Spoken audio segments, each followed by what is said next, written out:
الناس بالبر وتنسون أنفسكم وأنتم تتلون الكتاب أفلا تعقلون واستعينوا بالصبر والصلاة وإنها لكبيرة إلا على الخاشعين الذين يظنون أنهم ملاقو ربهم وأنهم إليه راجعون يا بني إسرائيل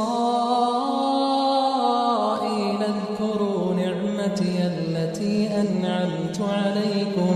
وأني فضلتكم على العالمين